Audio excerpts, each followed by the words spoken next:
Subscribe कीजिए SDM public school channel को और बेल आइकन को दबाइए। हेलो प्यारे बच्चों, आप सभी का स्वागत है। आज हम अपनी 4th क्लास का चैप्टर नंबर 6 कर रहे हैं, जिसमें हम वर्ब और उसके काइंड्स के बारे में पढ़ेंगे। वर्ब यानी एक्शन, कोई कार्य, क्रिया, उसे हम वर्ब कहते हैं। लिखना, पढ़ना, सोना, गाना, बोलना, ये सब हमारे वर्ब हैं। इस चैप्टर में हम क्रिया के काइंड यानी भेद के बारे में पढ़ेंगे। यहाँ पे पहले कुछ सेंटेंस है जिसे हम पढ़ लेते हैं, जिससे आपको और ज्यादा क्लियर हो जाएगा। वो क्या है? पहला, child play in the garden. जो बच्चे हैं वो गार्डन में खेल रहे हैं, तो खेलना क्या हो गया? क्रिया हो गया। I have a watch. मेरे पास एक घड़ी है, तो पास क्या हो गया? क्रिया हो गया। पर मैम आपने तो कहा था कि जो एक्शन होता है वो होता है वर्ब, खेलना, पढ़ना, लिखना, बट हैव तो कोई एक्शन नहीं है। इसके बारे में भी हम आगे बात करेंगे, ठीक है?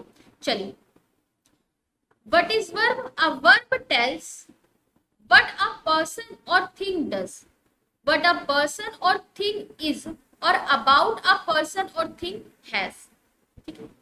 जो वर्ब है, जो क्रिया है, वो बताता है कि जो पर्सन है और जो थिंग है, वस्तु है, वो क्या कर रहा है। जो पर्सन और थिंग है उसके पास क्या है। यहाँ पे किसके बारे में था? आई हैव अ वॉच, मेरे पास एक वॉच है। तो ये जो चीज है, ये कौन बताता है कि उसके पास किस व्यक्ति के पास क्या चीज है और वो कैसे काम करता है। ये सब हमें क्रिया बताता है। बच्चों, कोई भी सेंटेंस बिना वर्ब के आप नहीं बना सकते। बिना वर्ब के आप कोई सेंटेंस नहीं बना सकते। सेंटेंस को कंप्लीट बनाने के लिए उसमें उसका कुछ कंप्लीट मतलब, अर्थ होने के लिए उसके अंदर वर्ब होना बहुत ज्यादा जरूरी है। ठीक है, चलिए आगे बढ़ते हैं। बच्चों, जो वर्ब है वो दो टाइप के होते हैं। एक होता है प्रिंसिपल वर्ब और एक होता है हेल्पिंग या ऑक्सिलरी वर्ब।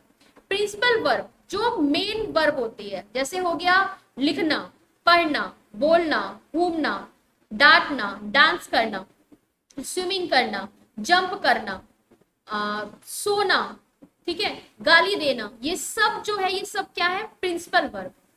और हेल्पिंग और ऑक्सिलरी वर्ब क्या होता है? Is, am, are, was, were, has, have, do, does, ये सब जो वर्ब है, ये सब हमारी हेल्पिंग वर्ब होती हैं। ठीक है, चलिए आगे बढ़ते हैं। मैंने बता दिया आपको, प्रिंसिपल वर्ब यानी जो मेन वर्ब होती है, ठीक है, उसे हम बोलते हैं प्रिंसिपल वर्ब। प्रिंसिपल वर्ब को हम मेन वर्ब भी कहते हैं, ठीक है, जो अपना एक्शन जो अपने वर्ड में ही अपनी पूरी मीनिंग बता देते हैं। जैसे मैंने बोला वर्क यानी काम, पूरा मतलब हो गया। राइट यानी लिखना, रीड यानी पढ़ना, स्पीक यानी बोलना, मतलब जो उसका वर्ड है, उस वर्ड में ही उसका अर्थ है, उस वर्ड में ही उसका मीनिंग है, उसे हम बोलते हैं प्रिंसिपल वर्ब। बट जो हेल्पिंग वर्ब होता है वो मेन वर्ब के साथ आते हैं, मेन वर्ब की सहायता करने आते हैं, उन्हें हम हेल्पिंग वर्ब कहते हैं। मैंने बोला इज, एम, आर, ठीक है। चाइल्ड इज ड्रिंकिंग, जो बच्चा है वो पानी पी रहा है, तो ड्रिंकिंग जो हो गया ये मेन वर्ब हो गया। इसकी हेल्प करने कौन आया? इज आया, तो इस क्या हो गया? हेल्पिंग वर्ब हो गया। बच्चे खेल रहे हैं, बच्चे, चिल्ड्रन इज प्लेइंग, प्लेइंग क्या हो गया? खेलना हो गया। और इस जो है वो क्या हो गया? वो उसका हेल्पिंग वर्ब हो गया।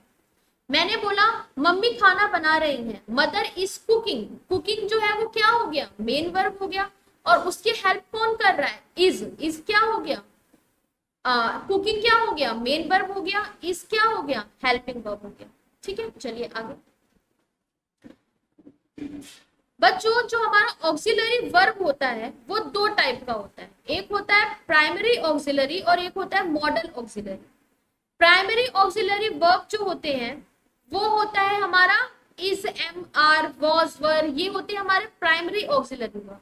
और model auxiliary verb can, could, may, might, should, ये सारे हमारे मॉडल ऑक्सिलरी वर्ब होते हैं। नीड, डेयर, ये सारे हमारे मॉडल ऑक्सिलरी वर्ब होते हैं। ठीक है, चलिए वो सेंटेंस जिसमें कंप्लीट मीनिंग आता है, ठीक है, वो शब्द जिसमें हमें कंप्लीट मीनिंग समझ में आ रहा है, ठीक है, जिसमें ऑब्जेक्ट की जरूरत नहीं होती, ठीक, उसे हम इंट्रांजिटिव वर्ब कहते हैं। और वो वर्ब या वो सेंटेंस जिसमें हमें ऑब्जेक्ट की जरूरत होती है उन्हें हम ट्रांजिटिव वर्ब कहते हैं। दोबारा से, अब यहाँ पे वर्ब को दो टाइप में डिवाइड कर दिया गया है, एक होता है ट्रांजिटिव वर्ब और एक होता है इंट्रांजिटिव वर्ब। ट्रांजिटिव वर्ब यानी वो वर्ब जिसमें ऑब्जेक्ट की जरूरत होती है, और इंट्रांजिटिव वर्ब यानी वो वर्ब जिन्हें ऑब्जेक्ट की जरूरत नहीं होती। क्या मतलब हुआ मैडम, बताती हूँ, रुकिए।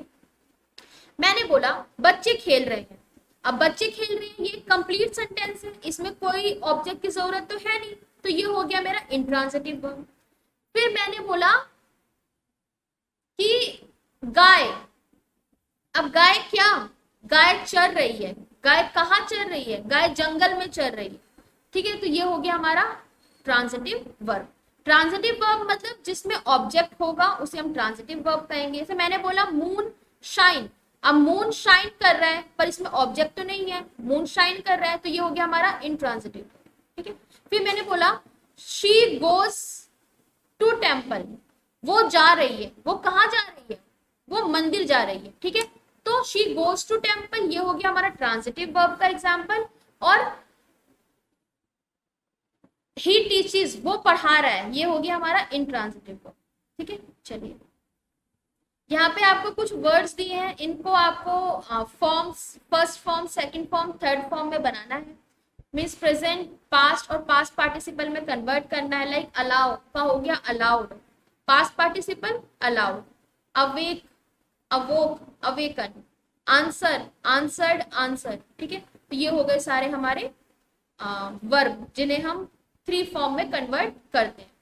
चलिए, ये था हमारा चैप्टर स्टूडेंट जिसमें हमने वर्ब्स के बारे में पढ़ा। ये जो आपको फॉर्म ऑफ वर्ब्स दी हुई है, इसमें से आप 20 फॉर्म ऑफ वर्ब्स अपनी कॉपी में लिखिएगा और उन्हें याद कीजिएगा। चलिए, अब हम नेक्स्ट क्लास में मिलेंगे। Thank you.